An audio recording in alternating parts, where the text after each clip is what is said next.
So this is my Edition 30 all-wheel drive project. Someone said that I should document it all in videos, so here it is. So Edition 30, stage 2 plus 350-ish brake, give and take, all-wheel drive project. So I'll start with the boot, what I've done so far. So I've got an A3 spare wheel well in. Okay, so obviously you can see I've just welded it in all the way around. I haven't finished the battery box. I've got to do the bolt holes here for the battery box. I'm actually put the box in. All I've got at the moment is the lid. So where is it? That's the box down now. So that will be going in. Battery will be in the boot. But yeah, as for the boot, it's all been welded in, sealed up. I just cut the spare wheel well out of A3 Quattro, and then just cut it out as far as I could, and then kept trimming it until I got it the size I wanted. Welded it in, sealed it up. I've yet to clean it up a bit more and paint that. It's not a problem, we'll underseal it. So we'll get that in. So that was the first thing I did, because obviously can't do nothing else from there onwards. So, which means now that the spare wheel, obviously that is going to sit sort of up here rather than here. But I do have, that come out of, I broke up A3 and a TT Quattro. So these have come out of the TT. I want to trim them up and nibble them up a bit so they fit better, but you get the general idea. That will raise the floor up enough. So yeah, that's that. This is my little car. Yeah, I'll go underneath it now and just point out what I've done underneath. Yeah, before we go underneath, just a quick walk around and what else I've been doing with it. So it comes into play. So I've done the wider front arches. It's got the 18Z brakes on it. They've been on it for a couple of years now. And the rear arches ain't finished yet, as you can probably tell. But they're Mark 1 Audi TT front arches. So I've yet to finish that off. So that's obviously a bit wider. And once I've finished all of this, then I can just sort out the bumper. I've got another bumper end caps over there, so I'm going to cut this down and sort all that out. But that's yet to be done. The arches inside have all been cut and welded up to about here, so they're all tucked out of the way. But I've also given it about half-inch track, half-inch wider a side at the moment, and that's without the spaces. I normally run 1-inch spaces, but that's that. But yeah, we'll get it up in the air, and I'll go through what's underneath it. Alright, so we'll go underneath and we'll have a quick look now. There was under here, and so the stage I'm at, obviously the boot floor has been done. As you can see, the boot floor has all been undersealed, all up into there, it's all undersealed. With like a bitumen type one, the one you can't overpaint, so that's that, that's in. See, that's sealed all the way down to just there. You can see where it just ends in there. So I've undersealed that. Right, and then we'll start with, obviously the exhaust staying on at the minute. I've got a new one coming. So A3 Quattro fuel tank. That's in. All we had to do to fit that was drill a hole up there and riv nut it, and then on the front strap, drill the hole, and again that is riv nutted. Sorry for my bad camera skills, I don't do this stuff normally. We've had to make up a brake line.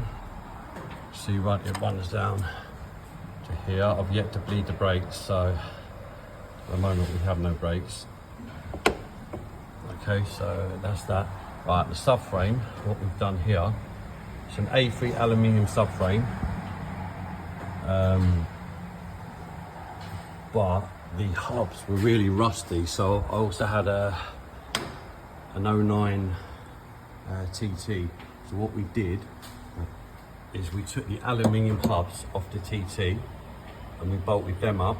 That's giving us about 1/2 inch aside, give and take. Haven't measured it properly, but it worked out about 1/2 to 3/4 inch aside. So we put both of them in. So I gave the subframe a quick jet wash. I will change these arms at some point because you know they're quite grotty. But yeah, then there's the other aluminium hub. And down here on the floor, hang on, let's take you over and show you. These were the old hubs, from the metal ones, from the Quattro subframe, but as you can see, they were really grotty. So I didn't really want to put them on the car. So I thought if I have to do a wheel bearing, it's going to make a lovely mess. So yeah, that's why I didn't use them. Plus the extra bit of width on there. Everyone wants an extra 1/2 inch or 2. Right, that's that. Let's go back under it. Ignore that mess there. I've just topped it up with brake fluid. Need to clean that up, so I've got to bleed it. Right, so like I say, that's that. That heat shield's in. You need obviously for the prop to run through and so on. This heat shield, again, this is Quattro one. Because of the exhaust I've got, obviously I'm running a 32 setup, so this is going to have to be trimmed along now to make sure that that's all clear. Normally, exhaust mount is normally up here on the front wheel drive setups, but now we've got that one, and I do need to add one up here. So I've got one that goes on there and then it bolts here. I haven't put that piece in, I need to do that. So I have to clean all that off, make up a little L-shaped bracket, weld that in, that'll go in. So when the arms go in, I've got new camber bolts to go in, because they are a bit of a pain in the arse sometimes, they can seize up. So that's that. I've reused this, my IBAC springs, just GTI ones. They fit fine, it sits exactly the same. I've heard people say that the springs are different, but they're not. They are exactly the same. That's that. So like I say, the stage I'm at, rear end is practically done. I've just got to sort a little mount out there. So we've got 2 bolts for the mount, trim this, and then that's pretty much done at the rear. Tank is in. I haven't wired up the Haldex yet, and I haven't wired up the level sensor for this side. I mean, I had it's all between 1/2 and 3/4 of a tank. I transferred that fuel over to this, and it's telling me I've got a full tank now. Just so when I get to the petrol station, I'll see how much more fuel it takes in to see what the difference is. But that's that. I've ordered the exhaust. Exhaust is on the way. That should be here this weekend. It's Thursday today. Hopefully it'll come sort of Saturday. Right, and then so that will leave. This heat shield's got to be changed. I've got the one for that, which has the cutouts around here somewhere. So for the prop shaft, for the brackets, which I have somewhere. I think the brackets are in that box, over stuff. And what else we got here? Let's go to the front. The gearbox ain't in yet, so we've got to put the gearbox in. Obviously that will probably have to go. The turbo return is different. I had a look at the all-wheel drive ones, and they sit flush to the block and come more over this side. So I have to change that when the gearbox goes in.